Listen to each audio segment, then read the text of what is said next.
क्या आपने कभी सोचा है एक छोटी सी गोल्डन रैपर वाली चॉकलेट इतनी लग्जरी कैसे बन गई? ये सिर्फ एक प्रोडक्ट नहीं है, पूरी एक फैमिली की लेगेसी है।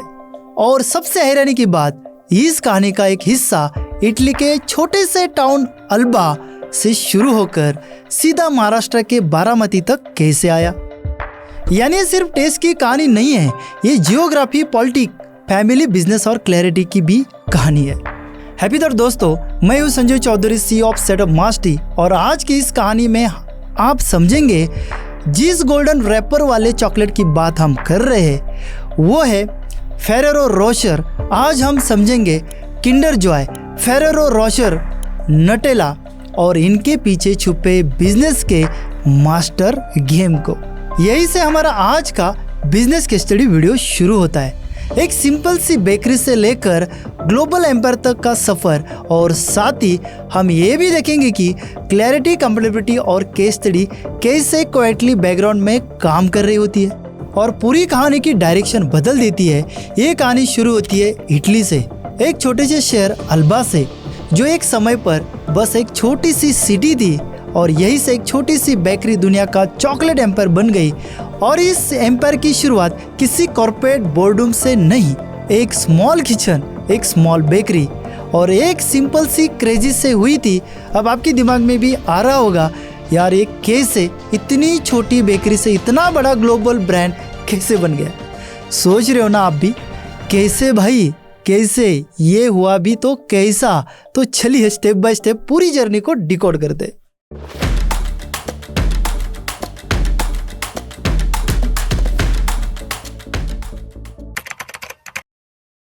तो मिचेल फेरेरो के पिता पेस्ट्रो फेरेरो एक पेस्ट्री शेफ थे, लेकिन वो सिर्फ रोज का काम करने वाले शेफ नहीं थे।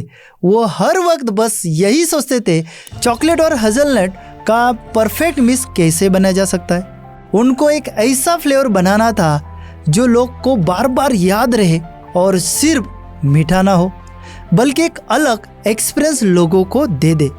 पर उस समय चॉकलेट महंगी थी, इंपोर्ट करना मुश्किल था, लेकिन मार्केट में लोकल हेज़लनट इजीली मिलता था। यानी चैलेंजेस भी सामने थे और सॉल्यूशन भी आसपास ही पड़ा था। फिर पेट्रो ने लोकल इंग्रेडिएंट्स से एक क्रीमी चॉकलेट पेस्ट बनाया जिसे लोगों ने बहुत पसंद किया। धीरे धीरे वही पेस्ट बेकरी के पहचान में बन गया, और लोग सिर्फ ब्रेड या पेस्ट्री नहीं, फेरेरो का वो स्पेशल पेस्ट लेने आने लगे। और फिर 1946 में पेट्रो ने अपने भाई के साथ मिलकर फेरेरो कंपनी बनाने का सोचा। मतलब एक छोटी सी बेकरी से अब बात एक प्रॉपर कंपनी तक पहुंच चुकी थी। अब यहाँ तक ये कहानी आपको सिर्फ एक मेहनती शेफ और स्मार्ट बिजनेसमैन की लग सकती है, लेकिन असली ट्विस्ट आता है जब हम एनर्जी और अलाइनमेंट को साथ में देखते हैं। अब दिलचस्प बात यह है कि पेट्रो के नाम और कंपनी के नाम की फेरेरो की केस स्टडी जब हमने की तो प्रॉपर अलाइनमेंट हमें दिखी। यानी शुरू से ही फाउंडर और ब्रांड के बीच एक नेचुरल पावरफुल कनेक्शन यहाँ दिखाई दिया। दोनों की डेस्टिनी नंबर के अनुसार कंपेटेबिलिटी 95% और ज़ोडिएक प्रोबेबिलिटी 99% है। तो ऐसे ही स्ट्रॉन्ग अलाइनमेंट से ही कंपनी स्टार्ट हुई। यही से हमें एक और सीख मिलती है, परफेक्ट होना जरूरी नहीं, अलाइनमेंट होना बहुत ज़रूरी है। लेकिन हर सक्सेस स्टोरी में एक ना एक इमोशन मोड जरूर आता है। फेरेरो की कहानी में भी वही मोड आया। फेरेरो के फाउंडर पेट्रो के डेथ हो गई, कुछ साल बाद पेट्रो के भाई की भी डेथ हो गई। अब पूरा बिजनेस पेट्रो के बेटे मिचेल फेरेरो के कंधों पर था। अब सोचिए, इस पॉइंट पर किसी भी नॉर्मल इंसान के पास दो ऑप्शन होते, वो चाहे तो बिजनेस बेच देते या एक नॉर्मल फैक्ट्री चला लेते। लेकिन मिचेल ने यहाँ एक अलग फैसला लिया।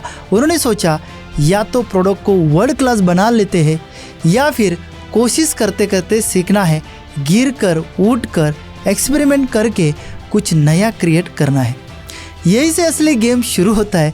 केस स्टडी की लैंग्वेज में अगर देखें तो मिचेल फेरेरो और फेरेरो कंपनी की ज़ोडिएक प्रोबेबिलिटी 50% आती है। सीधे शब्दों में मतलब ये हुआ कि ये कंपनी ना तो एक्सट्रीम प्रॉफिट वाली एनर्जी में थी और ना ही नुकसान में डूबने वाली। अब एक तरह के बीच का बैलेंस नेचुरल जोन में खड़ी थी। यहीं पर मिचेल को एक बात क्लियर थी कि अगर ब्रांड को नेक्स्ट लेवल तक ले जाना है तो सिर्फ एग्जिस्टिंग प्रोडक्ट टिके रहना काफ़ी नहीं है। उन्हें कुछ ऐसा बनाना होगा जो लोगों की रोजमर्रा की आदतों से घुस जाए। यही से पिक्चर में आता है नटेला और किंडर जॉय। यानी मिचेल ने सिर्फ एक प्रोडक्ट लॉन्च नहीं किया, उन्होंने क्लैरिटी नेचुरल अलाइनमेंट का इस्तेमाल करके ऐसे 2 पिलर्स खड़े किए जिन्होंने कंपनी की ग्रोथ को एकदम नई डायरेक्शन दे दी। क्योंकि मिचेल को एक बात समझ में आई, अगर चॉकलेट सिर्फ फेस्टिवल या स्पेशल डे के लिए हो तो बिजनेस भी लिमिटेड ही होगा। उन्होंने अपने आप से पूछा, क्या चॉकलेट डेली लाइफ का पार्ट बन सकती है? यही से उनके दिमाग में एक नया आइडिया क्लिक हुआ, चॉकलेट स्प्रेड तैयार करने का आइडिया।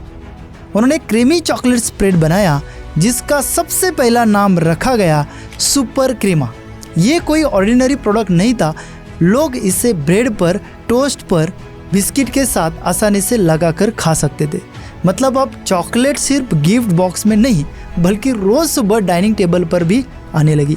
कुछ साल बाद यही सुपर क्रेमा पूरी दुनिया में एक नए नाम से फेमस हो गया, नटेला की रेसिपी इतनी ज़्यादा सीक्रेट रखी गई कि आज भी उसकी फैक्ट्रीज के अंदर मीडिया को भी आसानी से एंट्री नहीं मिलती।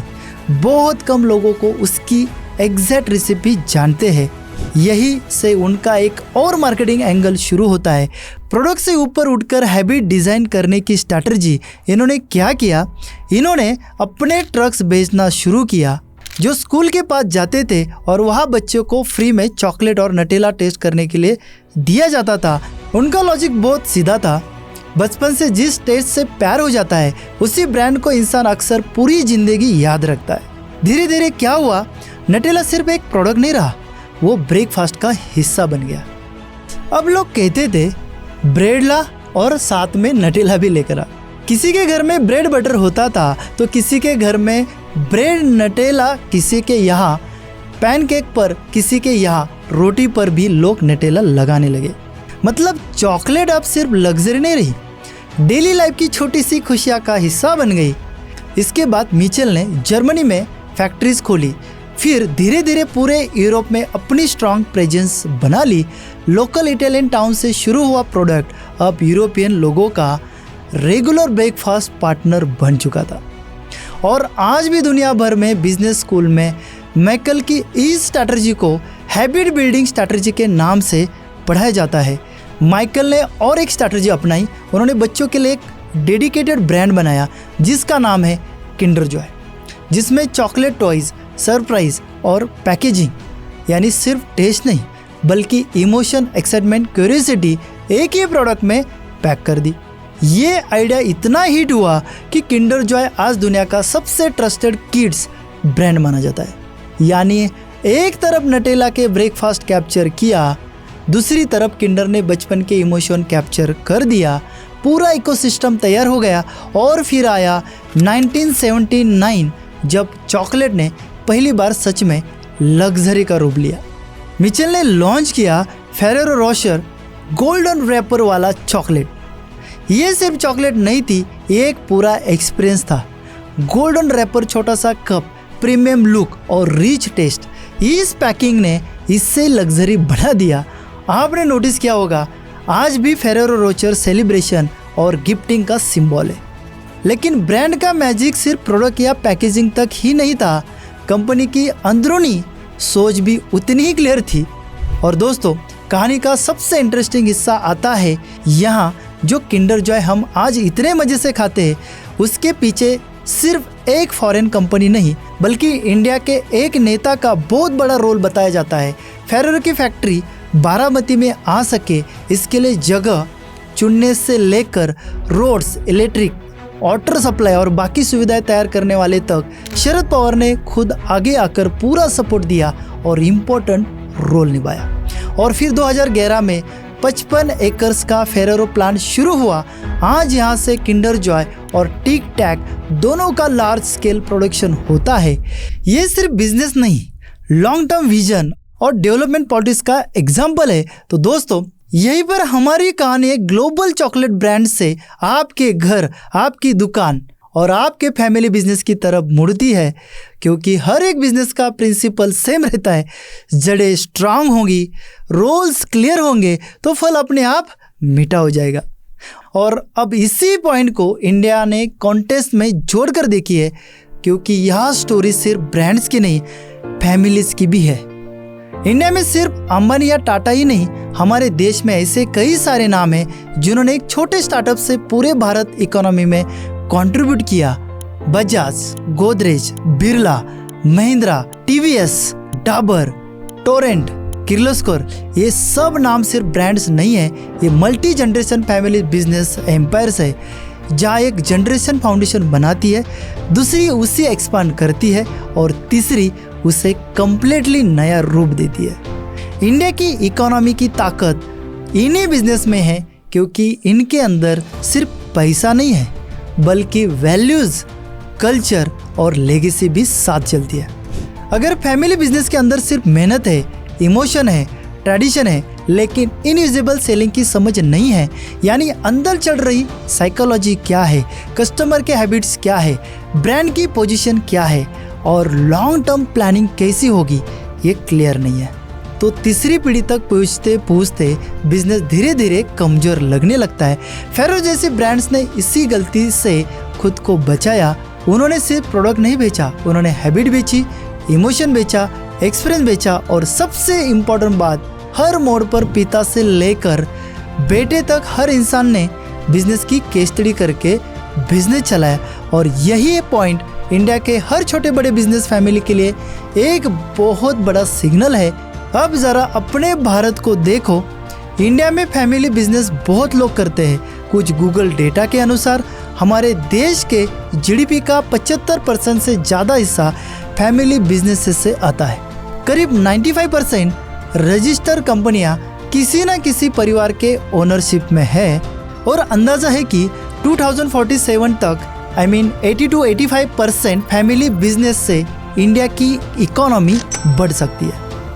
मतलब साफ है, चाहे फेरेरो हो इटली का या आपके घर का बिजनेस, इंडिया में परिवार और बिजनेस की कहानी एक दूसरे से जुड़ी रहती है।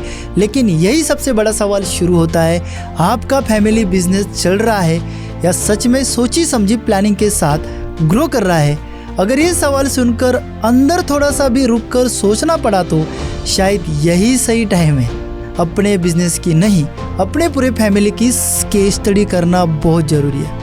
अगर ऐसी केस स्टडी और केस स्टडी बेस्ड वीडियो देखना चाहते हो तो चैनल को सब्सक्राइब जरूर करो, वीडियो को शेयर भी करो उन लोगों के साथ जिनका फैमिली बिजनेस भी है और आगे भी जाना चाहते हैं।